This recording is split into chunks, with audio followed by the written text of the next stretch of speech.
Hello friends. एक बार फिर स्वागत है आपका एम विद पंकज में। और आज हम जो सीरीज़ कर रहे थे लास्ट जो महत्वपूर्ण संविधान संशोधन के बारे में, लास्ट जो सीरीज़ हम कर रहे थे उसका पार्ट 2 के बारे में हम डिस्कस करने वाले हैं।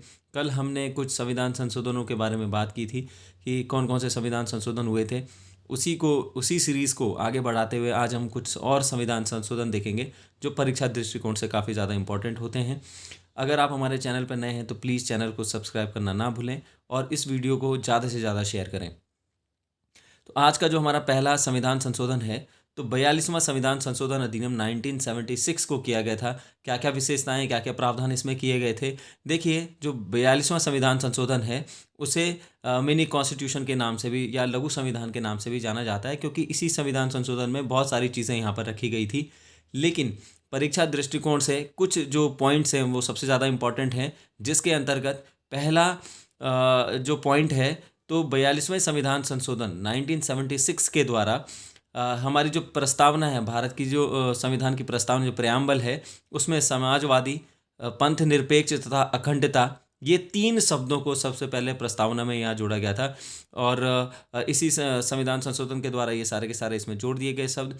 इसी के अंतर्गत, इसी संविधान संशोधन के अंतर्गत भाग 4 ए में या भाग 4 क में नागरिकों के जो मूल कर्तव्य हों उनको जोड़ा गया था।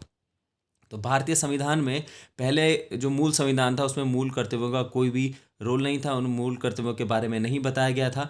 तो 42वें संविधान संशोधन 1976 के द्वारा जो सरदार स्वर्ण सिंह समिति बनाई गई थी, सरदार स्वर्ण सिंह समिति की सिफारिश पर हमने ये मूल कर्तव्यों को भारतीय संविधान में जोड़ा गया था। भाग 4 ए के अंतर्गत 51 क में, अनुच्छेद 51 क में हमने इनको रखा हुआ था। किस संविधान संशोधन से? तो 42वें संविधान संशोधन 1976 के द्वारा। और इस समय भारतीय संविधान में 11 मूल कर्तव्य हैं। अगर हम बात करें राष्ट्रीय आपातकाल के संदर्भ में, आंतरिक अशांति शब्द के स्थान पर सशस्त्र विद्रोह शब्द रखा गया था। एक चीज़ ध्यान रखना दोस्तों, यहाँ पर ये जो राष्ट्रीय आपातकाल है, ये 44वें संविधान संशोधन 1978 में ये संविधान संशोधन हुआ था। 44वां संविधान संशोधन 1978 के द्वारा ये प्रावधान यहाँ पर किया गया था। क्या प्रावधान किए गए थे? तो राष्ट्रपति जो है आपातकाल के संदर्भ में आंतरिक अशांति शब्द के स्थान पर सशस्त्र विद्रोह शब्द यहाँ पर रखा गया था, क्योंकि 1975 में जब इंदिरा गांधी उस समय हुआ करती थी भारत की प्रधानमंत्री, उनके द्वारा ये आपातकाल लगाया गया था। किस आधार पर लगाया गया था? तो आंतरिक अशांति शब्द के आधार पर लगाया गया था, जिसमें ये साफ नहीं था कि आंतरिक अशांति किसको कहा जाएगा। इसका मूल अर्थ जो है पता नहीं था, तो इसके आधार पर लगाया गया था, जो बाद में कहा गया कि गलत तरीके से लगाया गया था। लेकिन उसके आधार पर इस 44वें संविधान संशोधन 1978 के द्वारा इस शब्द को चेंज करके इसके स्थान पर सशस्त्र विद्रोह शब्द रखा गया। अगर हम बात करें राष्ट्रीय आपातकाल की या राष्ट्रपति आपातकाल की, तो ये जो हमारा संविधान है इसमें इमरजेंसी आपातकाल के बारे में प्रावधान किया गया है, जिसके अंतर्गत आर्टिकल 352 में राष्ट्रपति आपातकाल लगाया जा सकता है, राष्ट्रपति के आधार पर लगाया जा सकता है। इसी के अंतर्गत आर्टिकल हमारे पास 356 है, जिसमें जो हमारे पास राज्यपाल शासन भी हम उसको कहते हैं, या राष्ट्रपति शासन भी उसको कहा जाता है। ठीक है, इमरजेंसी। इसी के आधार पर अगर हम अगला अनुच्छेद बोलें तो आर्टिकल 360, जिसमें वित्तीय आपातकाल का प्रावधान यहाँ पर किया गया भारतीय संविधान के अंतर्गत। इसी के तर्ज पर अगली जो विशेषता थी, अगला जो प्रावधान था, तो संपत्ति के अधिकार को मूल अधिकार का दर्जा समाप्त करके इसे विधिक अधिकार का दर्जा प्रदान किया गया। तो यहाँ पर जो संपत्ति का अधिकार था वो पहले, अगर हम मूल संविधान की बात करें तो मूल संविधान में संपत्ति का जो अधिकार था वो हमारा एक मौलिक अधिकार था, फंडामेंटल राइट था। तो इसे जो स्वतंत्रता का अधिकार है, उस स्वतंत्रता के अधिकार में यहाँ पर संपत्ति का अधिकार रखा गया था, जो कि हमारे पास रखा गया था आर्टिकल 19F में। उस समय रखा गया था किसे?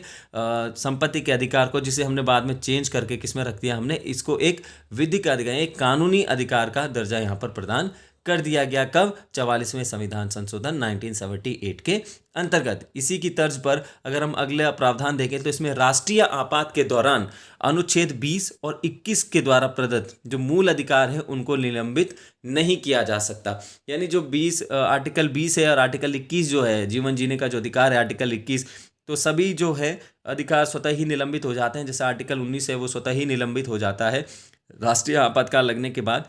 लेकिन यहाँ पर यह प्रावधान कर दिया गया कि उनको निलंबित नहीं किया जा सकता।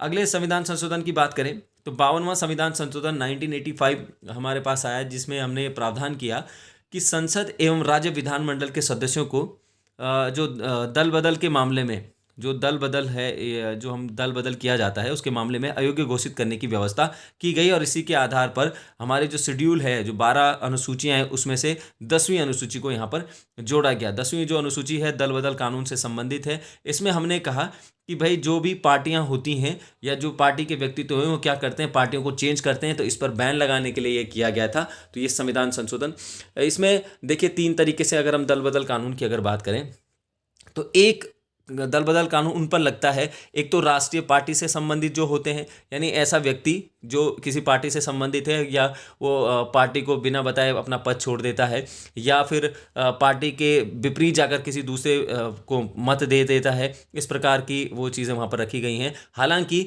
15 दिनों के भीतर अगर वो अपन माफ़ीनामा लिखता है तो उसको माफ़ किया जा सकता है। अगर हम ये बात कहें किसी निर्दलीय व्यक्ति के ऊपर कि कोई निर्दलीय व्यक्ति था जिसने पहले निर्दलीय चुनाव लड़ा और वो जीता, और बाद में उसने 6 महीने के भीतर जो है किसी पार्टी की सदस्यता ग्रहण कर ली, तो उस पर भी दल बदल लगाया जा सकता है। तो ऐसा बहुत सारा प्रावधान यहाँ पर किया गया। तो ये सारी चीज़ें ना हो इसलिए हमने ये दल बदल कानून यहाँ पर लेकर आए, और इसी के तर्ज पर हमने जो हमारी 10वीं अनुसूची इनको संविधान में जोड़ा गया। 58वां संशोधन, संविधान संशोधन अधिनियम 1987, इसके अंतर्गत हमने संविधान का जो प्राधिकृत पाठ है वो हिंदी भाषा में उपलब्ध कराया जाएगा। अगला जो संविधान संशोधन सबसे ज़्यादा इंपॉर्टेंट हमारे पास है वो है 61वां संविधान संशोधन 1988। ये सबसे ज़्यादा इंपॉर्टेंट हमारे पास इसलिए है क्योंकि यहाँ पर जो नागरिकों की पहले मतदान करने की जो न्यूनतम आयु थी वो 21 वर्ष थी, और इस संविधान संशोधन से हमने इसकी न्यूनतम आयु को 21 वर्ष से घटाकर 18 वर्ष कर दिया गया। 69वां संविधान संशोधन 1991 सबसे इम्पॉर्टेंट है, ये भी बहुत ज़्यादा इम्पॉर्टेंट है परीक्षा दृष्टिकोण से। क्यों इम्पॉर्टेंट है? क्योंकि संघ शासित जो केंद्र शासित हमारे पास प्रदेश है दिल्ली, इसको राष्ट्रीय राजधानी क्षेत्र का दर्जा प्रदान किया गया। कब? 69वां कॉन्स्टिट्यूशन अमेंडमेंट में 1991 के अंतर्गत। इसके अलावा दिल्ली के लिए 70 सदस्यीय जो विधानसभा की व्यवस्था भी इसी संशोधन के अंतर्गत की गई थी। हालांकि दिल्ली की जो हम अगर बात करें तो इसको आर्टिकल 239AA में हम इसकी चर्चा करते हैं और दिल्ली के बारे में वहाँ पर हम जान सकते हैं। अगर हम बात करें 17वां संविधान संशोधन के अंतर्गत 1992 के अंतर्गत, तो इसमें क्या प्रावधान रखा गया? तो राष्ट्रपति का जो निर्वाचन मंडल में राष्ट्रीय राजधानी क्षेत्र दिल्ली तथा पौंडीचेरी की जो विधानसभा के निर्वाचित सदस्य हैं उन्हें भी शामिल किया जाता है। तो ये अधिकार केवल अगर हम यूनियन टेरिटरी की बात करें, केंद्र शासित प्रदेशों की बात करें, तो दिल्ली और पौंडीचेरी के जो विधानसभा के जो निर्वाचित जो सदस्य हैं वो राष्ट्रपति के निर्वाचन में क्या करते हैं? पार्टिसिपेट करते हैं। अगर हम राष्ट्रपति के निर्वाचन की बात करें तो राष्ट्रपति के निर्वाचन में और कौन कौन भाग लेता है? तो लोकसभा तथा राज्यसभा के निर्वाचित सदस्य, इसके अलावा राज्य जो विधानसभा के हैं तो विधानसभा के निर्वाचित सदस्य, तथा दिल्ली और पौंडीचेरी विधानसभा के निर्वाचित सदस्य राष्ट्रपति के निर्वाचन में पार्टिसिपेट करते हैं। और दिल्ली और पौंडीचेरी की जो विधानसभा है उनको ये अधिकार कैसे मिला? तो 70वें संविधान संशोधन से यहाँ पर 1992 के अंतर्गत दिल्ली और पौंडीचेरी को ये हमने पावर दी कि वो राष्ट्रपति के निर्वाचन में यहाँ पर पार्टिसिपेट कर सकते हैं। 71वां संविधान संशोधन 1992 यहाँ पर जोड़ा गया, जो हमने कल भी डिस्कस किया था लास्ट वीडियो में। तो 71वां जो संविधान संशोधन है 1992 में हमने यहाँ पर 4 और भाषाओं को जोड़ा था। इससे पहले जो 21वां संविधान संशोधन था 1967 में, यहाँ पर हमने सिंधी भाषा को जोड़ा था जो 15वीं भाषा हमारी बनी थी। और इसी के साथ 71वां जो संविधान संशोधन था 3 भाषाओं को और जोड़ा गया। कौन कौन सी थी? तो कोंकणी, मणिपुरी तथा नेपाली, इन 3 भाषाओं को हमारी 8वीं अनुसूची में शामिल किया गया।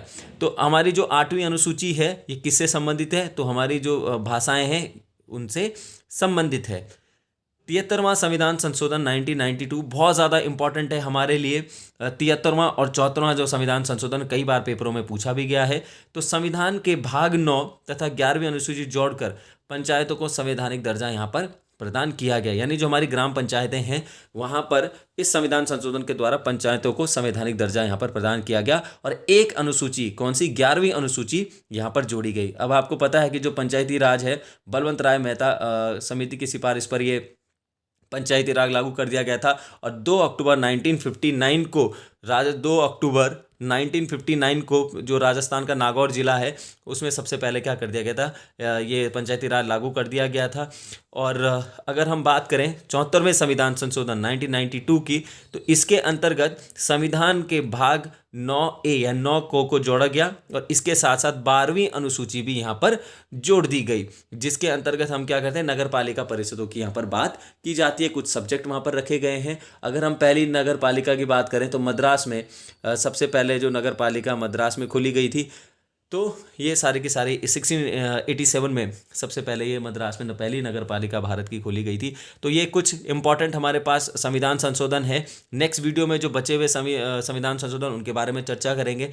अगर आपको ये वीडियो अच्छा लगे तो प्लीज़ वीडियो को लाइक करें, शेयर करें और चैनल को सब्सक्राइब करना ना भूलें। Thank you.